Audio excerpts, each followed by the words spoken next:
القلب ده اكتر حاجه بتدمر البني ادم، اكتر حاجه بتخليك تاخد قرار سريع، اكتر حاجه بتوجعك في حياتك، اكتر حاجه بتقودك لاي حاجه غلط، بس وهو لوحده، وهو من غير حرس جمهوري، وهو من غير عقل بيسيطر عليه، وهو من غير حاجه بتوجهه.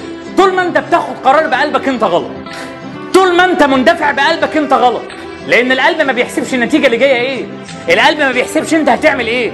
يعني لو واحد قاعد في القاعه دلوقتي بيضايقني وشتمني، انا اسف يعني بشتيمه مش كويسه، وسبت قلبي عليه، فانا مش هشوف قدامي غير ان انا ههجم عليه وانزل فيه ضرب.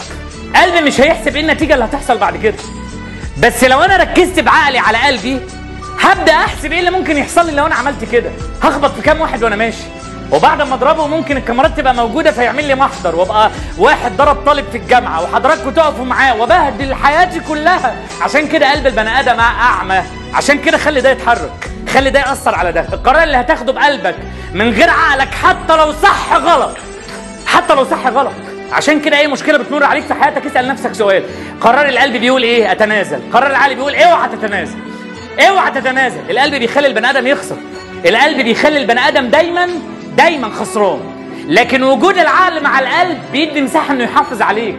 عشان كده 99% من الناس اللي قلبها وجعها في حياتها وعندها مشاكل هو ساب قلبه، ساب قلبه في علاقه سيئه ممكن تكون اثرت عليه، ساب قلبه للافكار بدات تسيطر على عقله، ساب قلبه للادمان، ادمان الطاقه السلبيه، ادمان المخدرات، ادمان الشهوات، ادمان كل حاجه غلط.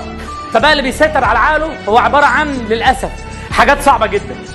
عشان كده لو حضرتك النهارده قاعد وعندك اخوك ده مطلع عينك وانا موجود هنا، فقلت له والنبي يا دكتور هتخلص المحاضره هطلب منك طلب، هتقول لي ارجوك انا جايب ابني الصغير تطبطب عليه بره، ولا هتقول لي انا عايزك تلين دماغه؟ تلين دماغه، لان اكتر حاجه بتسيطر على البني ادم ده. عشان كده الشيطان دايما ماسك ودنك، والله مش ماسك قلبك، وعمال بيكرهوك ما بيحبوكش. خناقه في الشارع بسيطه والله، وتلاقي بيقول في ودنه اشتموا بابوه، والتاني يقول له هزاك قدام مراتك،